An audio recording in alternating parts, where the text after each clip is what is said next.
Jack নামের এই ছেলেটা প্রতিদিন অন্যের বাসায় ঢুকে যেত, কিন্তু চুরি করার উদ্দেশ্য নয়, বরং ফ্যামিলি পিকচারের সামনে দাঁড়িয়ে ছবি তুলতে। এরপরে তাদের টুথব্রাশ ইউজ করে ফ্রিজে রাখা খাবার খায়। সে সেই সকল খাবারগুলো খায় যেগুলো কিছুদিনের মাঝেই নষ্ট হয়ে যাবে। এরপরে সে সব নোংরা কাপড় একখানে করে এক এক করে ধুয়ে ফেলে। 100-র বেশি বাসার ভেতরে ঢোকার পরেও এখনো সে ধরা পড়েনি। তার পদ্ধতি অনেক সিম্পল। সে যেই সকল বাসাকে টার্গেট করে সেই বাসাগুলো দরজায় একটা ফ্লায়ার আটকে দেয়। যদি কিছুদিনের মধ্যে সেই ফ্লায়ার সরানো না হয়, তাহলে জ্যাক তালা খুলে সেই বাসার ভেতরে ঢুকে যায়। এরপরে আনসারিং মেশিন চেক করে, যাতে করে সে বুঝতে পারে মালিক কবে ফিরে আসবে, যেন সে তার এই অদ্ভুত রুটিন কোনো বাধা ছাড়াই কন্টিনিউ করতে পারে। কিন্তু একদিন যখন সে একটা বাসার ভেতরে ঢুকে, তখন একটা দুর্ঘটনা ঘটে। অনেক সতর্ক থাকার পরেও সে বুঝতে পারে না এই বাসার মালিকের ওয়াইফ এখনো ঘরের একটা কোনায় চুপচাপ বসে আছে। মেয়েটা জ্যাককে দেখে ফেলে, কিন্তু সে পুলিশকে না ডেকে তার বাসায় আসা এই অপরিচিত ছেলেটাকে চুপচাপ দেখতে থাকে। মেয়েটা দেখে জ্যাক সবার প্রথমে দেয়ালে লাগানো তার ছবিটার সাথে একটা ছবি তুলে। এরপরে রান্নাঘরে গিয়ে খাবার রান্না করে, যেন সে নিজের বাসাতেই আছে। খাবার খাওয়ার পরে জ্যাক বাসার সব নোংরা কাপড় এবং জুতা একখানে করে বাথরুমে গিয়ে সেগুলো ধুয়ে ফেলে।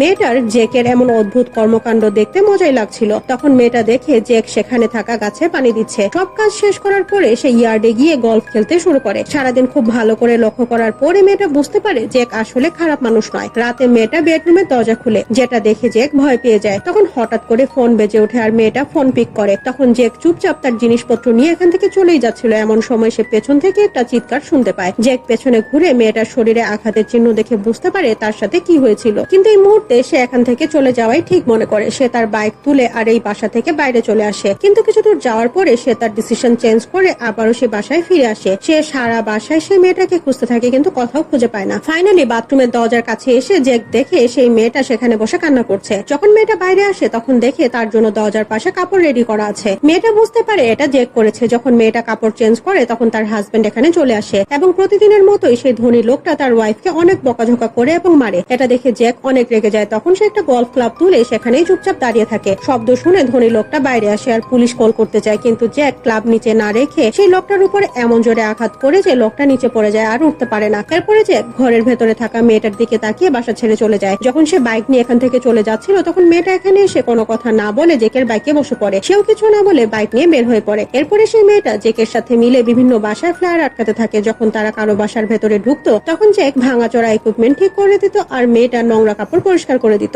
যখন জ্যাক কোনো ছবি তুলে, তখন মেয়েটাও সেখানে চলে আসে। এক রাতে যখন একটা দম্পতি ফিরে আসে, তখন তাদের অন্যরকম ফিল হয়। তাদের কাছে মনে হচ্ছিল কেউ তাদের বেডরুমে ঢুকেছে। হাজবেন্ড যে একজন বক্সার, সে তার গ্লাভস পরে বেডরুমের ভেতরে আসে, কিন্তু তার ওয়াইফ তাকে আটকায়, কারণ তাদের বাসায় কোনো কিছুই চুরি হয়নি। সেদিন রাতে সেই মেয়েটা এবং জ্যাক রাস্তায় ঘুমায়। তাদের কাছে খাওয়ার মতো শুধুমাত্র ইনস্ট্যান্ট নুডলস ছিল, কিন্তু মেয়েটার মুখে একটা প্রশান্তির হাসি আছে।